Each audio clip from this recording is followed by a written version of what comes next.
Good evening and welcome back to Preparing for the Claps. Today we're going to be talking about this plant right here. This is a borage plant.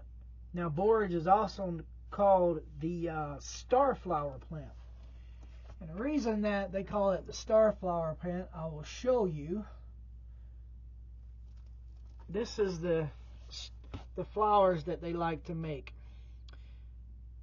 So I think you might be able to tell that this is a star shape. And this is edible. In fact, borage leaves are edible and the flowers are edible. Now this borage is very large. I have two of these plants here at the Nomadic Express Skoolie. And we grow these two plants because we're going to harvest the leaves and the flowers and we're going to make a tincture with this. Now borage is not only a medicinal plant, but it's also a food plant.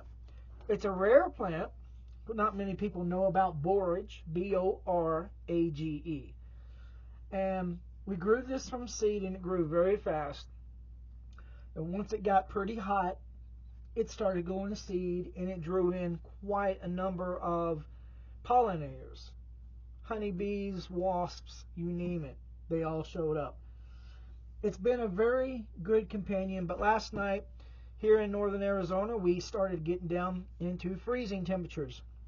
And that signified the end of growing season. So now we don't have any room to put these in the skoolie. This is a very large pot, 18 inches around, or 15 maybe, but it's definitely more than a foot deep. This is a very large pot. We have two of these, and these are very large plants. So what we're going to do, not only are we going to learn that borage is a food and a medicinal plant, but we'll talk about what we're going to do with this, how we're going to harvest it, how we're going to dry it, and how we're going to store it and then turn it into medicine.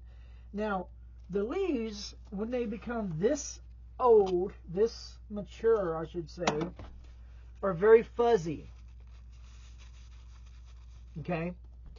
And the reason that they're fuzzy is because they're a mature plant. Let me adjust this camera. Sorry about that.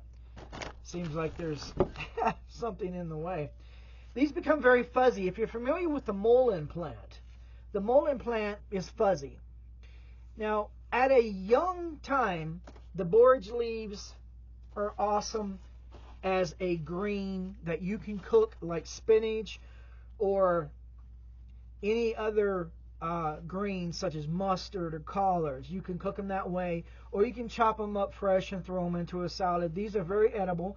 However, when they get older like this, they become very fuzzy, kind of prickly, and they're more used to make medicine at this point, tinctures. So the reason that we grew it was to make tinctures with it. So I'm going to just cut off all of the leaves, just like this. And I'm putting them into this brown bowl here.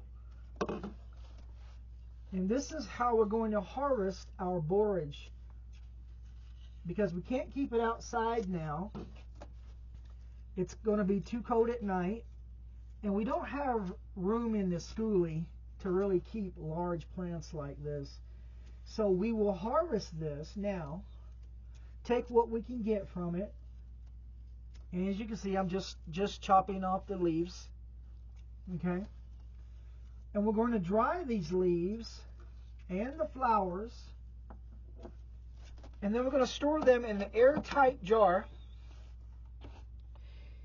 Any canning jar with a lid is fine. Just put your dried borage leaves and flowers into a jar, put your label on there, and store it in on your apothecary shelf or in your pantry. Here at the Nomadic Express, we have a very large pantry where we store pretty much every medicine and food product that we have. I'm just going to keep on cutting all of this off. And it doesn't matter how you do it, you just don't want the stalk. Here's a couple of flowers that have fallen off, and I'm going to take these as well and put them in there with the leaves. Let's talk about the medicinal benefits of borage leaves and flowers. Okay? Borage is often called the herbal courage Now, the reason for that is because it helps restore the spirit during times of like exhaustion, grief, too much stress going on in your life.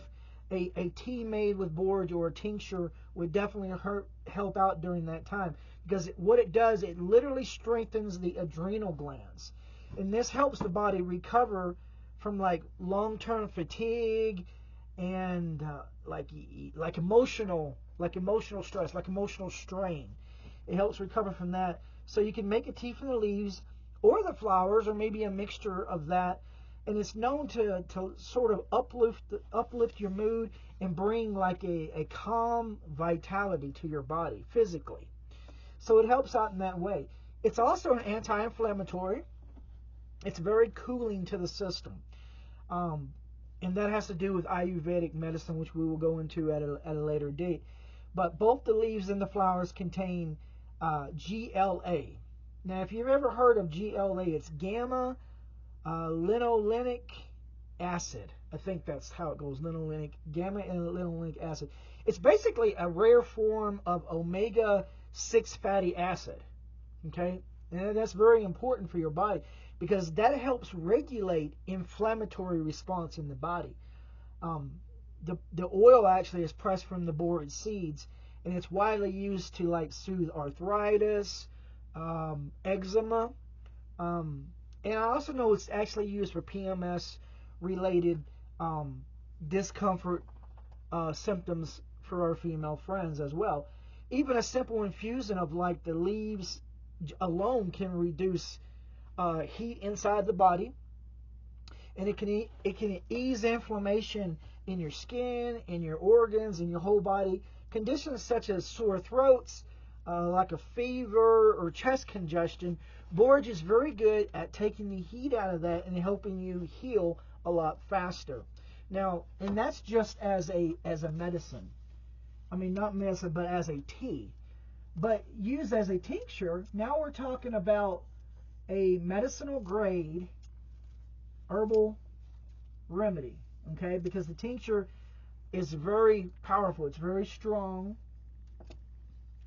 Wow, that's a really interesting leaf. Look how that grew. Kind of interesting. But the tincture would be used as well for medicine. Now, you don't want to use borage tincture or in the form of a tea for a very long time. The reason for that is because it does have some ingredients in it that over time, I dropped my scissors, but over time is too much for the body, and you don't want to overdo it. So this is very much a medicinal herb. Okay, it's not like you can drink a cup of spearmint tea or peppermint tea every single day and not have to worry about it. With borage, you want to use it for a medicine. The leaves act as a like a demulcent. In other words, it like coats your throat, and it kind of will soothe your throat during irritated times of the tissues in the mouth. If you have the problems with that, it's basically excellent for like teas. Well, in the form of teas for coughs, bronchitis. It's very good for bronchitis, or even dry throats. Like here in northern Arizona, it's so dry. Well, actually, all over the state of Arizona, it's so dry. But here in northern Arizona, where we are, a dry cough and a dry throat is pretty normal. And a tea made out of the borage leaves and flowers would definitely help out during times where it's a little too uncomfortable for you. But if you combine, let's say you combine mullein tincture or maybe marshmallow root tincture with a tincture made of borage leaves, now we're talking about a fine lung tonic. That would be very powerful for those who live in like dry climates, who have problems with their lungs and they need to maybe bounce back. They need to heal from something that has affected the lungs. And I know in the past they've used it externally as well, for skin healing and detoxification and such. Like a wash or a poultice. The borage leaves and flowers can help reduce redness, swelling, and I think even minor skin irritations. I remember growing up hearing something about the wash is to be used to cleanse wounds. So I know it was used as like a form of anti-inflammatory, antibacterial wash for wounds. In that case, I know it's very good for sunburns, like rashes and such, to wash that. And internally, it literally supports the liver.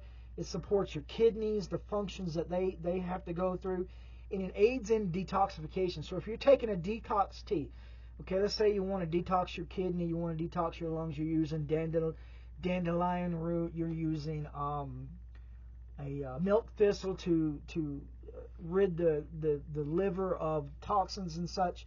Mixing it with borage leaves and flowers would definitely help support that, and it would aid the detoxification a whole lot more powerful. And using it outside on the skin, it's almost like if you've ever heard of taking a ginger bath, and ginger pulls toxins out of your feet, out of the body through the feet. Well, borage, putting it on your skin, has been known to do the same thing.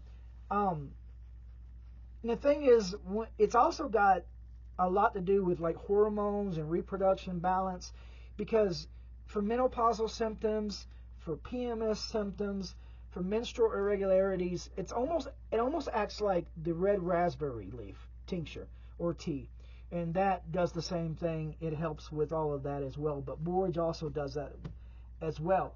And if you're nursing, borage is very safe to use, and it will support lactation in nursing mothers, on a positive level. Though the fresh leaves should be used sparingly due to the trace of the alkaloid I talked about earlier, basically here and there, if you need support, a tincture or a tea made of borage leaves and flowers would definitely help out in that situation. They have bright blue star flowers, like I showed you earlier, and they actually have a cucumber-like flavor. Can you see that really well? I'll eat another one. It kind of tastes like a light cucumber flavor. So people eat the flowers on salads. The young leaves, they use it, cooking, mix it with spinach, collard greens, mustard greens, and whatnot. They can fill in those spaces, But the mild cucumber flavor is so nice in a salad, like on a warm summer day, and got your perfect dressing on there. Basically, it can be added fresh to the salad. It can be frozen in like a cucumber, like an ice cube. For summer drinks or cocktails, people do that. I have a cheat sheet here that talks about what else they use this for. It says here it can be used to decorate cakes and pastries and herbal desserts, if you do that kind of thing. And I can see that. These are very pretty flowers. Floated on lemonade or iced tea or wine spritzers for a magical touch. Why not? During the summertime, we love, mixed drinks, and garnishing it with a little bit of these purple star flowers I can see that being so great. But young borage leaves are when there's a mild flavor, and it tastes somewhat like cucumber, kind of with a little bit of a saltiness. And people chop and put them in salads. They use them for soups and stews. Even the mature leaves can be used for soups and stews, because cooking these will tone down the fuzziness and a little bit of spikiness that it has. You can steam them or saute them kind of like a green vegetable, and mix them into like omelets, pasta dishes, and even herb butter. Basically, this is a Mediterranean herb, and in Mediterranean cuisine, borage leaves are used in ravioli fillings, fritters, and savory pies. That was really cool for me. I learned that today. And the thing is, I have made a tea with the leaves of this earlier today, and I must say it's a very cooling, refreshing, and kind of like a calming feeling drinking the tea. So mixing this with something like peppermint or lemon balm, I think that would be a wonderful, refreshing, and calming tea. But just remember, it does have the alkaloid in it in small amounts that you don't need to take in so much of. So you don't want to drink it all the time. You don't want to use the tincture all the time. So basically, it's a plant of energetics, and it's to be used as total medicine. And all you need to do really is, once this goes to flower, cut off all the flowers and leaves, And I'm going to dry this in my oven on any pan, you know, like a pizza pan or biscuit pan or something that doesn't have tall sides. And I'm just going to put these leaves on there, and I'm going to dry them at 300 degrees. Now you got to watch it, because sometimes some people's ovens cook a little bit faster than others. Some of them cook real slow. Mine, on the other hand, is kind of slow. And I put a layer of borage leaves on a cookie sheet and stuck them in my oven at 300 degrees. And I closed the door all the way, and I checked them in 30 minutes, and they were done. Now you don't want them to get black, you just want them to get crispy. That way, when they get crispy, you can smash them up. And can you see down? I don't know if you can see inside there. Maybe I'll move this forward. There you go. The leaves of this plant here were dried in the oven, and you just smash them up with your hands, and you can fill this jar. And then when your jar gets halfway full, if you want to make a tincture, you just fill it the rest all the way to the top with 80 proof alcohol or better, and you let it sit with a tight lid in a cool, dark place for up to 4 weeks. And that will become a borage tincture that you can use for medicine. I have 2 of these plants, and now that it's too cold, I'm going to be harvesting both of these and drying the leaves and putting them in an airtight jar today. Now this is what we do at the Nomadic Express. We do stuff like this because when it comes to winter time, you can't grow anything really. So this is a harvest that we do now, so that all winter we have the medicine and teas that we need. And that is exactly what you need for this wonderfully star-shaped flowers. And I tell you what, this has a lot of seeds on it. And once I get all of the leaves off, I'm going to cut the stalk down, and I'm going to put it into upside down into a paper bag. And I'm just going to shake that, and I'm going to get all the seeds out. And the seeds are kind of large. So I'm going to take those seeds and I'm going to store them in a plastic bag, sealed up in my drawer with a label on it until next spring. I'm going to plant a bunch more borage. So this plant gives me seeds, it gives me medicine, and it gives me food. And it's very easy to grow. It's cold hardy. Although it doesn't like it freezing, it definitely has no problem growing all year clear up to freezing. And it's drought resistant, although it does like its water. However, it did well when we didn't give it water for days on end.